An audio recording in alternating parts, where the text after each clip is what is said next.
Today on Black Twitter Talk, we are talking Beyonce's Grammy snub, the viral video Hurt Bait, and more. Stay tuned.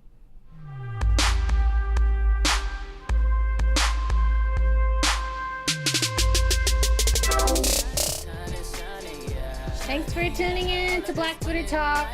I am your host, Angie Skates.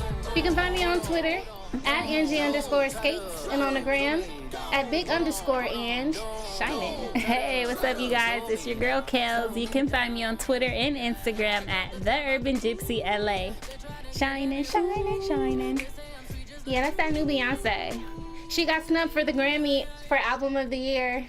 But she's still shining, y'all. She more than shined on that Grammy performance, though. She did it. She really did. You know what? I've never in my adult life, young life, thought of motherhood as something that has been attractive or something that I really wanted to do. Mm-hmm. You know, I tossed around with the idea, but seeing her up on that stage, I was like, damn, I want to be a mama. Yeah, a lot of people feeling that way. And it's funny because everyone was like, who wants to see Beyonce perform at Coachella 8 months pregnant? But she just made me think, well, don't sleep on me. I might be able to pull something out my bag of tricks. And she definitely has a deep bag. I want to see Beyonce, and I don't want to see her at Coachella, but I want to see her perform pregnant again. Because it's crazy that she sat in the chair most of the time, yet it was still very visually amazing. It was amazing, and I want to talk about it because there have been a lot of opinion editorial pieces that have been published recently by white women journalists about black women. And what? I want to talk. Okay. So first of all, Beyonce. Let's talk about Beyonce's performance at the Grammy. We did it a little bit. It was very like we've seen the black mammy. You know, that's the kind of mom that we're accustomed to. Yeah, that's the kind of black American mama that we are used to seeing. That is very true. We've never seen this royal regal depiction of Oshun, which is an African deity. We talked a little bit about it on previous shows. The last show we did. Yeah, so she's really reinforcing this theme, giving us alternative depictions of black motherhood, and a lot of people ain't feeling it. But I am. I appreciate it very much. I choked up on the performance at the Grammys. I did too. I honestly, I watched it after, today actually. I don't want to lie. I'm going to be honest. I watched it today and I was in my feelings. I'm like, oh my gosh, this is so beautiful. It really was. And another thing that I think was interesting that happened to Beyonce at the Grammys, or didn't happen, is that she was snubbed for Album of the Year again. And I think it's interesting, the history of the Grammys. I don't think anybody is surprised. I think that us as a black community, as a black artist community, as a black music community, we know the Grammys ain't for us, ain't never been for us, have never highlighted our talents and the things that, you know, are good musically, just in general. So Adele won over her album 25 won over Lemonade. Last year, Taylor Swift's 1989 won over To Pimp a Butterfly. Yes, which is crazy. It's like an album about road trips. Like, come on. And To Pimp a Butterfly was like iconic. Amazing. It was an iconic album. In the Grammy 2015, Beck won over Beyonce. In 2014, Daft Punk's album won over Kendrick Lamar's Good Kid, Mad City, which is one of the most classic albums of all time, I think. Too. And then in 2013, Mumford & Sons won over Frank Ocean's Channel Orange, which was an amazing album. And I think, so historically, there have only been 10 black artists that have won in the category Album of the Year. And a lot of them were compilation albums. There were various artists. A lot of the black music was they were covering, that were performed by white bands, and so, you know, it doesn't really speak to a real win for black music artists at the Grammys. I can think of Stevie Wonder, Michael Jackson, Lionel Richie, which I don't think he was deserving in that category, Lauryn Hill, and Outkast. And then with, for example, Outkast, that was not necessarily their first iconic album. No. But they didn't even get nominated previously. No, they didn't. And I think what this says, and these are not just albums of the year, these are albums that are good traditionally over the course of 30 years. These are albums that are classic to music, period. And it's just you have to make a classic piece, period, metaphorically, just a good album as Just opposed to get nominated, just to get nominated as first off. opposed to album of the year if Yeah. you're a black musician. Right. Woo! That took a And lot so to it get makes out. you really think, like, good job, girl. Good job. You stated them facts. Okay. And it makes you Okay. really think, though, because Beyonce, that was the best body of work she's ever produced in her career thus far. And it's like, and if you cannot win for that, it's like you have to come harder than that. It's like what Adele who says. does that? What the fuck does Beyonce have to do to win? Like she not only did she release the album, she released a whole movie with it. She merged poetry with it, the costuming, the performance that goes along with it. It's like, what are you guys talking about? What are you guys watching? What did we miss? I think the point was it was a work by a single solo black female artist that centered the narrative about black women for black women, not for the consumption of others. And having an album that is about black radical feminist thought is just not something that's going to take the main But stage. then for me, it's like, okay, it wasn't for everybody, but everybody joined in on the conversation about it. So doesn't that make it just equally as a great piece of art? Because it was for black women, but a lot of other people had an opinion about what she did. So whether you loved it or you hated it, it was a piece of art that had a conversation. And I feel the same way about her performance, because there's a lot of think pieces about her performance saying that, what was the one saying that having a baby is not a miracle? Having a baby isn't a miracle and doesn't make you a goddess. And this was written by a woman named Naomi Schaefer Riley, who's actually a mother of 3. And let me tell you something. It made me think that maybe she didn't have kids when I was reading it. No, she is a mama of 3. Oh, wow. And I'm going to just say this. Naomi Schaefer Riley.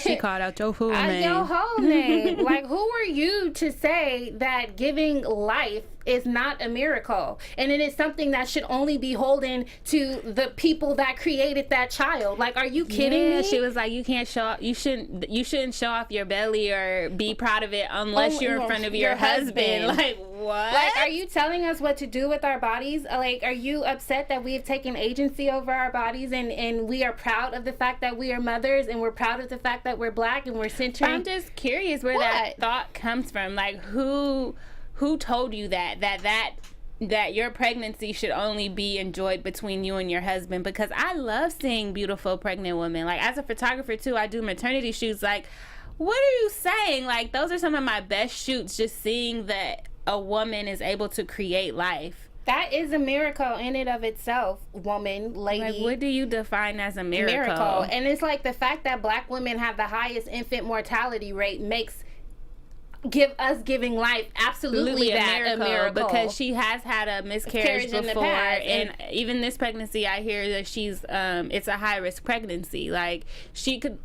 Come on. And I mean, Demi Moore was on the cover of some magazine pregnant, and didn't nobody Maybe say she nothing didn't like to it her. either. She had a comment about Carrie Hilson too and her pregnancy.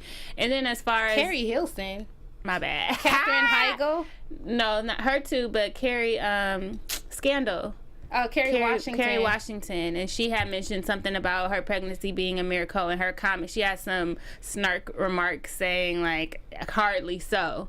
And then the whole idea about her being a deity is just like, I mean, we could go on forever about Beyonce, because she's been killing it to me. And it's like, it's not necessarily meant to be literal, but I watched a video today where a woman was talking about her young niece and how it affected her to see Michelle Obama in the media, and how she can't even pronounce certain words, but she can pronounce Michelle Obama and say, I want to put some pearls on. So it's not about religion or any of these things. It's about the fact that we can see a woman of color, a black woman of her stature, up there looking as beautiful as she is and representing a deity. Like, why not? Because we've seen it on a white woman. We see the Madonna. We see these other caricatures of goddesses. Like, why can't we be the same? We can, and that's the thing. We're not asking for your permission or your opinion. No. So, I mean, get used to it. And if you're going to write a think piece about a black pregnant mother, then, maybe you should be one. Or, I mean, that's it. And you know what? Serena Williams is in the news again. I can't get enough of Serena. Like, she is winning the best athlete of all time, period. She's happy. She's engaged. She just did a shoot she's like on the cover of Sports Illustrated. Mm-hmm. And another woman who is bitter, we're going to call this one Bitter Betty. Bitter Betty. She wrote a whole piece about how her spread is soft porn. Yes, so she is in Sports Illustrated wearing a thong bikini or a thong swimsuit. And it's a thong swimsuit, and then it's a tiny little bikini in another shot, and then she's topless in another shot. But go ahead. Mm-hmm. And then I think even in the article she mentioned something about wearing a thong, which on one hand I feel like there is a way to dissect the fact that as a woman, athlete of all time, having to be in this magazine discussing that, you can approach it a different way. But the way that this writer wrote about it, she's like dismantling her as a woman for being proud of her sexuality. She's dismantling her as an athlete too for being human and having sexuality. Just because she's an athlete, she can't do that. Like, who said? Like, who told you that because she is a world famous athlete that she can also be a woman who is proud of her sexuality, who is proud of her body and her image, and who's not going to let anybody else tell her that her blackness and her toned sculptedness is not sexy. Right. Like, again, we're not asking your permission or your opinion, and Serena did the damn thing on that shoot. She looks amazing, and I think she's really mad because she black. Because my thing is too, like, here you are. It's always think pieces to say what black women are doing wrong, but where are the think pieces where they're tearing her down as an athlete or as a woman and saying, like, where are you guys caping for us? Like, that's what I want to know. You always have something negative to say, but I don't never see no support when we're being torn down. Or where is the think piece about the FLOTUS?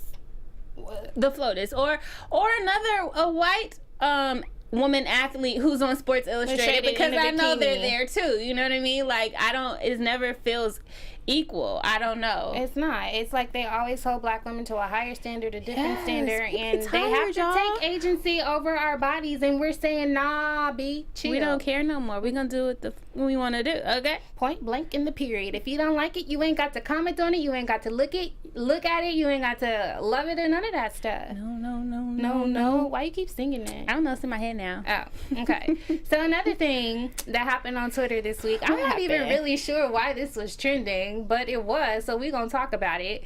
There was a viral video that was produced by The Scene, which is a syndicate of Condé Nast, and the thing is they're coining themselves as women who get it. And in this video, it was a couple that were they were exes, and I guess the guy had cheated on her, so that sat down in front of the cameras and confronted each other about his cheating in their past or whatever.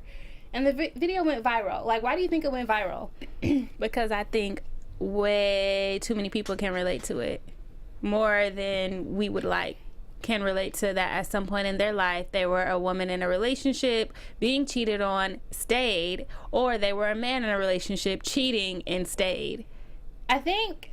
I don't know. And I think it was really raw. Like, I turned it on like, what the heck did I just walk into? I feel like I walked into their private conversation and I wasn't supposed to be there, so I stayed a little longer to see, well, what y'all about to talk about? Well, I stayed and watched, and I didn't understand why the video went viral. I mean, like you said, I could relate to it in a way, but they just felt really young and really inexperienced in life and in love, and the little girl was cute, or the young woman. Super cute. She was really cute, and I think that was the thing. It was like, how can you have such a cute, beautiful, like, from the inside out, like, outside she's gorgeous, but you can tell she seems like a really good spirit. Yeah. And then you have this young man who's in a relationship with her, and instead of leaving, he decides to cheat on her. But then one of the things that I thought was interesting, and a lot of people called out on Twitter, was the fact that he said that he was bothered that she was like looking through his phone and showing signs that she didn't trust him when he in fact was not being trustworthy. And that's a lot, I think, the narrative that we see get played over and over again when the men are out there doing things that are questionable and we're picking up on it, and they try to make it feel like we're crazy for looking, trying to check facts and this, that, and the other. And it's like, no, can you own up to the fact that you're out here doing no good, and this is why I feel the way that I feel, instead of making me feel crazy? And if this is what you want to do, then go do it. But of course, instead of him owning up to the fact that as a man he's cheating, maybe he should step out of the relationship. He calls her out and says, well, you went through my phone, you saw that I was cheating, so why did you stay? And you can tell that in that moment. And I've heard from different narratives that sometimes men, when they do cheat, they get caught and the woman stays, it loses value to that woman, because you start to see that she doesn't have as much self-confidence and self-worth. But I don't even think, well, I guess on one hand it is an issue of self-confidence and self-worth, but then also what you were saying is this issue of us not trusting our intuition. And I think that's something as young women or immature women, because everybody's not young who are in these relationships, let's be honest. So as women, sometimes the inkling is there, but they lie. They tell you, oh, the sky is green, and you're like, it looks blue, but he loves me, so it must be green. Maybe I'm tripping. It's like, no, boo, you're not dumb. Stop being dumb. You're not dumb. And you're dumb if you listen to him, because the sky is indeed it's blue. Obviously blue. You saw the text messages. Somebody tweeted, many of us don't leave toxic relationships until we are broken and emotionally drained, but that really has to change. #HurtBay. And I think that is true. Like, we'll be in a relationship as women sometimes. It's horrible. We know we need to leave. Our intuition says this isn't it. Before we even get into the relationship, we have all these red flags, and we know, ooh, turn around, girl. Nope, don't like, do it. I'm gonna keep on doing it. And we stay until we're literally like broken, and somebody has to come pick us up off the floor. Why do we do that as women? Like, I'm curious. I don't know. I haven't did that in a long time. I haven't either. I don't plan on ever doing it again. It's not for me. And that might be why I'm relationship challenged in a lot of ways. But anyway, it was a cute video, and apparently the scene, they're still looking for submission. So if you are in a relationship or recently out of a relationship and you want to share your story and become the next Hurt Bae. I couldn't do it. I probably would. I couldn't do it. I couldn't sit there so calm like her. Yeah. Like, she was really calm, cool, and collected. And a lot of people on Twitter was like, oh, I would have been at him. Yeah. Like, I think I might have been at him a little bit, too. You could tell she still had hope, though. She was still hoping that he would be in a relationship with her. And she's like, because you're my best friend. And it's like, no, because I love you. Oh. So what did you think about the parodies that they did? I thought it was funny. I didn't like them. My feelings were hurt. I was still, like, emotionally connected to the girl, to where I'm like, forget y'all for making fun. Like, y'all ain't been there. That's rude. Well, I think that's why it is funny. If you can't make fun of yourself, like, come on. It's either laugh at her situation or cry with her in that situation. Well, I cried with her because I felt for her. Yeah, okay. And now you can laugh at it, too. Because, I'm laughing now. Yeah. Well, I'm not laughing, but I don't like the parody. They weren't even that good to me. They weren't that good, but I think it's funny how quickly the turnaround came. Like, damn, it hasn't even been a full 24 hours, and y'all got parody videos out already. That is true. Like, Black Twitter, outdoing yourself. You need to get paid. Woo, somebody needs to pay everybody on Black Twitter. Y'all good. So Donald Glover. Hey, he's one of our favorites. So talented, that man. He was recently cast as Simba in the new Lion King. It's going to be a live action film with James Earl Jones as Mufasa. Mm-hmm. Is that right? No, Scar is okay, Mufasa. My concern is, since he signed on for this Han Solo movie, and now he's doing this Lion King movie, when we gonna get a season 2 of Atlanta, Donald? I'm wondering, did he not expect it to do as well, so he just started booking all these other things because he didn't know that it would be picked up for another season, or what? I don't know, but, like, we need a season 2. So or not even him. Did the network not expect it to do well, so they offered it to him late, and he had already started booking these other things? I don't know, but have you heard any news on season 2 of Atlanta? No, the last thing we heard was that it's getting pushed back because he has other things to do. But I'm excited. I like musicals. I like remakes. So I've excited to see the live action version. I'm excited about that. But it did make me think, because I was reading an article too where Nielsen did a study where they're checking to see the black shows that have been successful lately. Who's watching them? The percentage of people watching them. And we're finding out that there are a lot more non-black people watching these shows than we expected. Then who expected? You mean that non-black people can watch black people's stories and see the humanity and relate to us? What? Yeah, that's crazy. How outlandish does that sound? Oh my God. So Black-ish has 79% non-black viewership. 79%? Yes. Oh. Insecure had 61% non-black. Atlanta clocked in at 50. Hidden Figures is like one of the biggest grossing movies now too, and it's featuring the stories of 3 black women, and that kills the myth that other people can't watch our creative, our stories, and relate. And make money doing it. Right. Like, and make a whole lot of money with us telling our stories. And us being the center of the story. Like, we're cool too, y'all. Yeah. Promise. Yeah. Another thing that happened. Okay, so Larry Wilmore, he was on Bill Maher, and so was alternative right Breitbart editor Milo Yiannopoulos. I don't even want to say his last name. Like, you don't get no airtime on our show. The thing about this thing was, okay, so Bill Maher had Milo on, and we all know that he is a racist. No, we all don't know who Milo is. A lot of us do know who Milo is. He's the one. He's a Breitbart editor. He's racist. He's fascist. He's sexist. He's homophobic. He's Islamophobic. And he has been banned on Twitter. He is one of the guys that led the campaign against Leslie Jones and had all these people attacking her. He's gross. And people were attacking Bill Maher, like, why are you having this idiot on your show? Like, what good could come from this conversation? And Bill Maher did not go after Milo the way that we expected him to. But Larry Wilmore did, okay? Larry Wilmore ain't with the business. Milo, he started doing his little thing when he wearing his pearls, talking his shit. Talking his mess, and Larry Wilmore tells him to go F yourself twice. He tells him that. See, that's my thing. Like, I pulled up the video and I was gonna try to watch it, but then I seen this little boy on there with some pearls on, and I'm like, I'm not watching this. Like, I don't need to consume this. I don't care. I read the article and saw that he said that, but I'm like, I don't even give a what he has to say about anything. Nothing. Like, I can tell. I'm just glad that Larry Wilmore read him on air when Bill Maher didn't, and I know a lot of people on Black Twitter wasn't expecting much of Bill Maher, but Larry Wilmore stepped in and handled that. So as he should. Go on, Larry.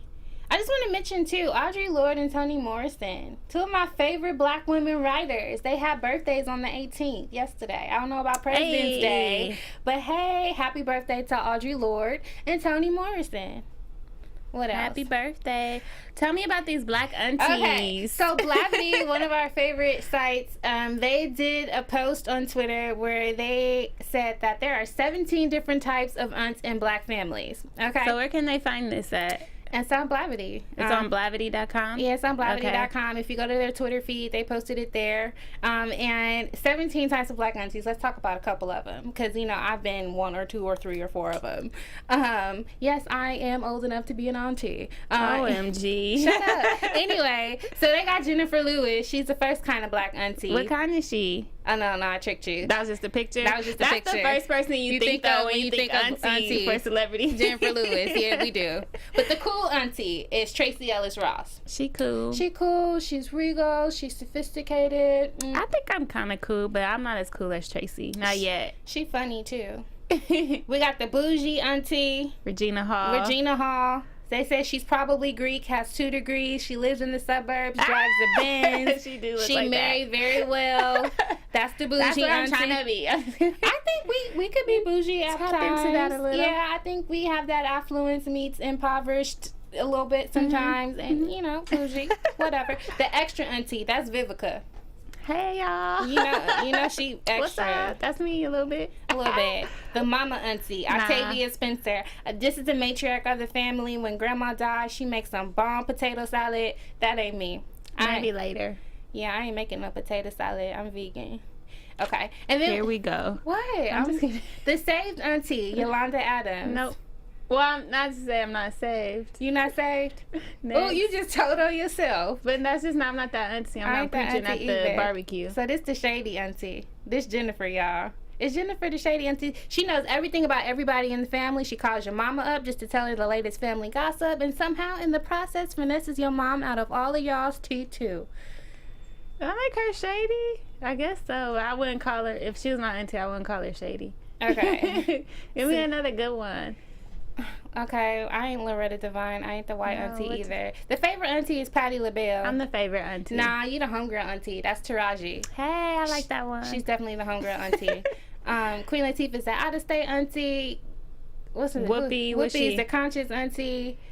Hallie is the single and ready to mingle auntie. Who's the drunk auntie? We the drunk aunties. Depends on the holiday. Yeah, I think. Who did they put? They put Annalise. Annalise, she be drunk as fuck. She the drunkest auntie. Can't Out nobody there get- winning cases, alcoholic ass. Okay. That was fun. Anyway, which auntie are Which you? auntie are y'all? Which auntie is your homegirl, your sister, or something? Let us know. Tell us. I think I'm the drunk auntie. She might be the homegirl I'm the auntie. homegirl. Mm-hmm. Yeah. I'm cool with everybody. Okay. Well, that we won't be back next week because somebody is going to South Africa. Hey. So we will be back. Is it the following? How long are you gonna be gone? I'll be gone for 2 weeks, so probably the Oh my next God. Sunday. So we won't see you for 2 weeks. But thank you so much for watching. I am your host, Angie Skates. You can find us on Twitter, or me on Twitter, at Angie_Skates, and on the gram at Angie, _Ange. I'm all over the place. Yes, girl, and I'm Kelly. You can find me on Twitter and Instagram at The Urban Gypsy LA. Come on, y'all. Stop by, say hi, give us a follow. All right. Thank you. We'll see you in a couple of weeks. From executives Keven Undergaro, Dario Kristen, Tiana Hobson, and the entire BHL staff, we would like to thank you for supporting Black Hollywood Live, the first online broadcast network dedicated to African American entertainment. For questions and comments, contact us. info@blackhollywoodlive.com. Like us on Facebook, tweet us, or Instagram us at BHL Online. And I am the official voice of Black Hollywood Live, Scipio. Instagram me at KingXOBay. Thanks for tuning in. Hollywood redefined. The views expressed here are those of the hosts only and do not necessarily reflect the views of BHL or its owners or principals.